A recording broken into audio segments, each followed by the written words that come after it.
By show of hands, who here loves the limelight? And who likes to hide from the spotlight?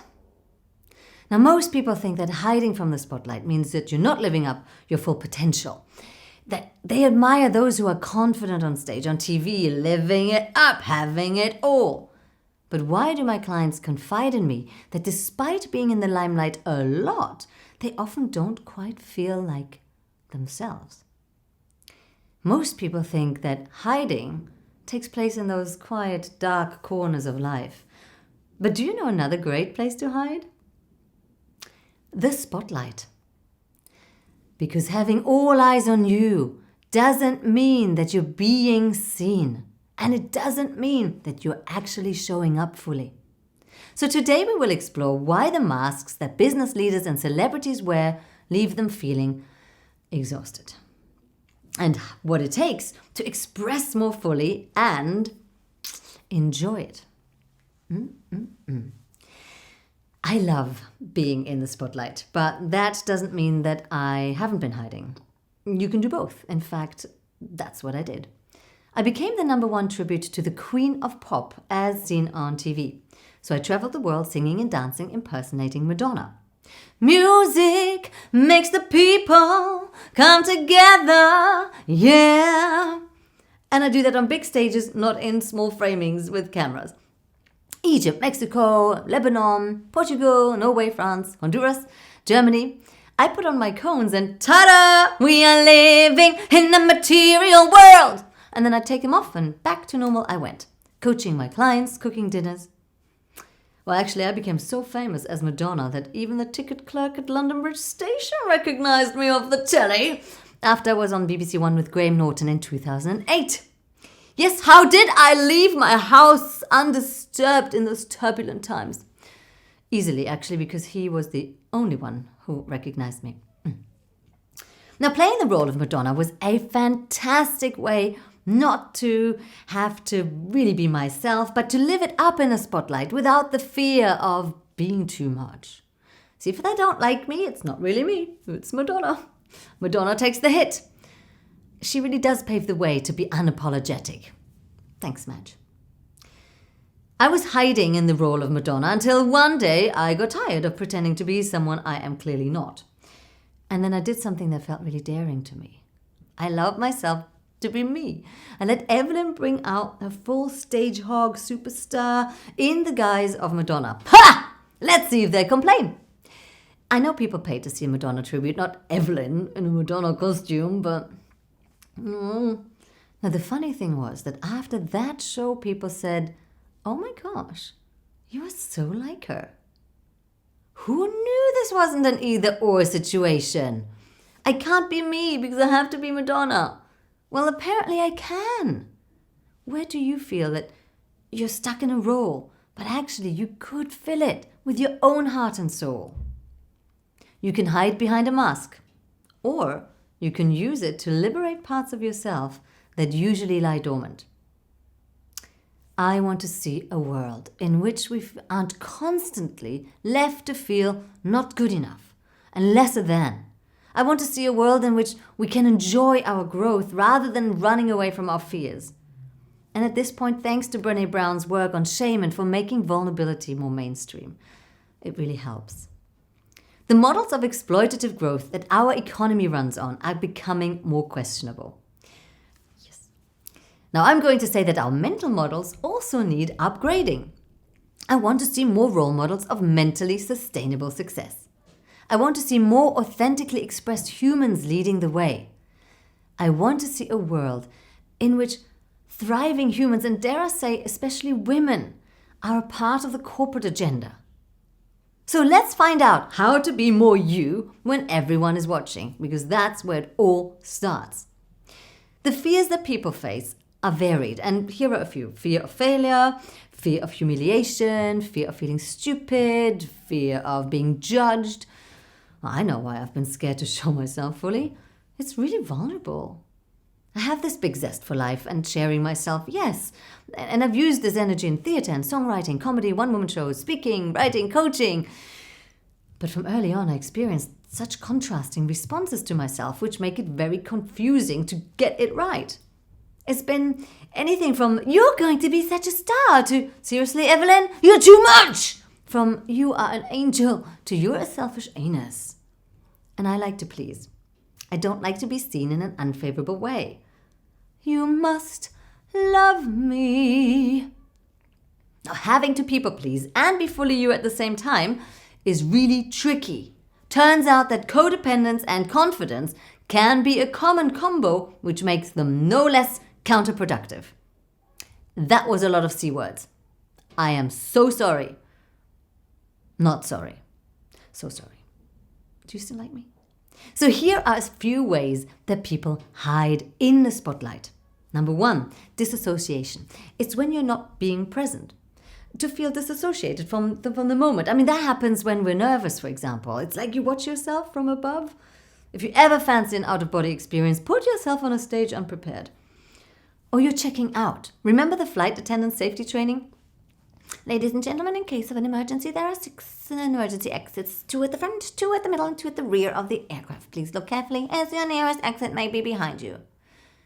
But mentally checking out happens happens everywhere, even in seasoned professionals from the entertainment industry. We can blame it on repetition or the need to get it right. We're just going through the motions. And then your moment in the light is just another performance, but your heart and soul aren't in it. And everyone is missing out. Shrinking. If you don't want to take up too much space, God forbid, you might appear selfish or self-indulgent. So you make yourself smaller. And we see that in body language or behavior, like women trying to make themselves really cute. We play ourselves down. So we shrink vocally, like we don't show our voice fully, which is ridiculous on camera and stage, really, because there is plenty of space for you, well, except for the framing. But we really want to see you and feel you and hear you. But as they say in Southeast London, it's so mental, innit? It's mental. The most socially acceptable way to hide in the spotlight is by getting hooked in roles. Identifying with the roles of CEO, consultant, the sassy diva, can give us a sense of confidence, clarity, and purpose. And for celebrities, this phenomenon becomes amplified. As Jib Fowles, professor of media studies, author of Starstruck, reports from his research, this stage persona, often fraught by stereotypes, is what is perceived by the media and the audience, and which can cause a person to give up on their individuality. But when we over-identify with a role, we miss out on the fuller spectrum of you. So, just because you're visible doesn't mean you're truly seen. In fact, it's a great way not to be seen at all. Now, we see this not just in celebrities, but leaders from all walks of life. In the entrepreneurial space, parents, mothers, oh my God, there wasn't much left of me at some point. And that has consequences for our well-being and vitality over time. The bigger the gap between your persona and your personal complex you, the more challenging it can become to access a healthy sense of self. I call this literally self-sacrifice. I really hope that after this talk, you will find yourself daring to show up more fully and enjoy yourself in the process. The problem we must face in our culture is the obsession with confidence, the obsession with achievement, the obsession with overt strength. And there's often a fixation on the so-called positive and very little acknowledgement for the so-called negative. And that negates the reality of being human. Harvard psychologist Susan David speaks about this so eloquently in her work about emotional agility. Her research shows that 1/3 of us judge ourselves for having bad emotions. So she says normal, natural emotions are now seen as good and bad. And positive has become the new form of moral correctness. And that leads to the tyranny of positivity. Yes! Where was she when I was growing up? Growing up herself. I've been trying for years to overcome my negativity, feeling embarrassed or angry. Don't feel angry. Feeling embarrassed about not being as successful as I think I should, or my hopelessness, or low vibes. I shouldn't have low vibes. I do yoga. I mean, shouldn't the green juice purify my personal toxicity? Come on! But when we discover that emotions and personality traits move through a spectrum, they're not rigid fixations. They move through the spectrums, then life becomes so much easier, especially in the limelight. We also tend to make really questionable judgments on what strength and confidence or success even are. Let's look at strength. Does it mean to plow through a challenge or to avoid emotions in the way, to just stay focused on the results? I learned about inner strength in hospital. When my son was born, he was taken for major surgery. And then afterwards, the surgeon sat us down in the quiet room, looking at the floor, saying, "We are sorry, we don't think he's going to make it." After 3 days of mourning, a specialist suggested that we could try him on intravenous nutrition to sustain his life if we were willing to take on the care. He's lost all his small intestine. "But one of you will never work again," he said, looking at me. And I heard the phrase "be strong" used an awful lot in those times. And I noticed how this concept of traditional strength doesn't work. Be strong for your child. Don't break down. Don't cry. Don't stop. But I felt like it was missing the point of connection. Strength to me is not about creating results over your feelings. It's about being able to see the reality, no matter how hard it is, and then to keep a bigger vision.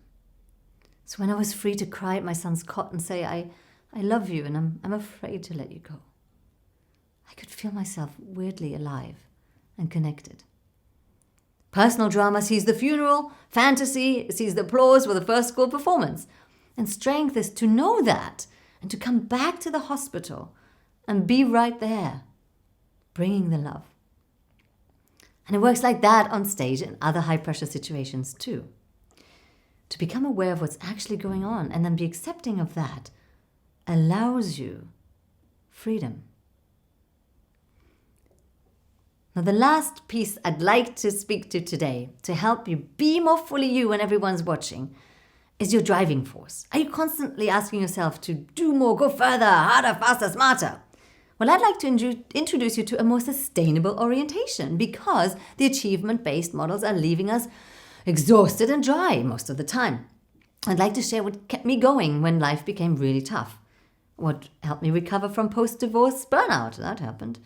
What makes it possible to turn up and show up more, whether people are watching or not. It's not pressure. It is pleasure. I spent over a year of my life in hospital with my children. I have seen children cry. I have seen children die. I live an intense life running a mini hospital from home. I access my son's central bloodstream twice a day. There are severe risks involved with that. And when my daughter was born, she had 4 heart defects. When we came out of hospital with her, after a month, I had to administer medications 10 times a day. Some of the meds had to be made up before. And then I was feeding her through an NG tube every 3 hours, day and night, from the milk I expressed from my breasts. Express yourself, you've got to milk 'em. Express yourself, hey, hey. Which, by the way, just to show off, I did when my son was in hospital too, because he couldn't have my milk. So I made it my mission to break the record of milk donation at St. Thomas Hospital in 2012, which was 50 liters. That is a lot of milk. I am a master of self-expression. I donated 60. Yes, thank you. Thank you. You're welcome. Thank you. You're welcome. Yeah, so thanks.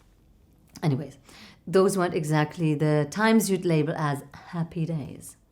Sitting day in, day out on about 1 square meter, not knowing what's to become of your family and your life isn't easy, I won't lie. It can suck the joy right out of you until you find pleasure.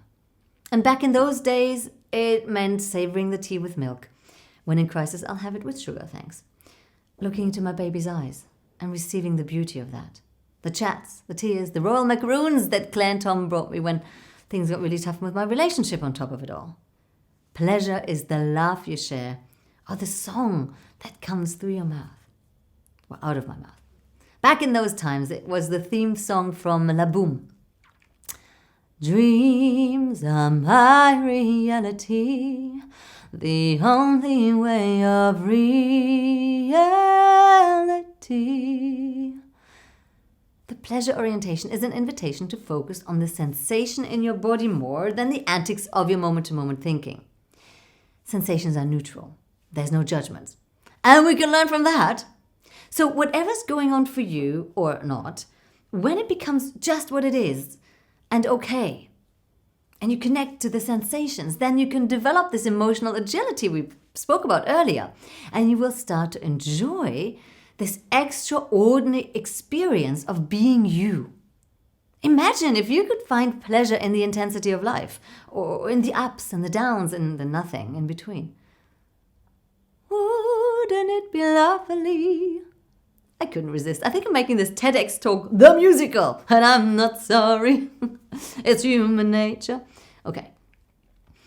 Communication is about transferring information from one mind to another. Expression is to show what you feel. And that creates impact. It transfers what's happening in my heart and soul to yours.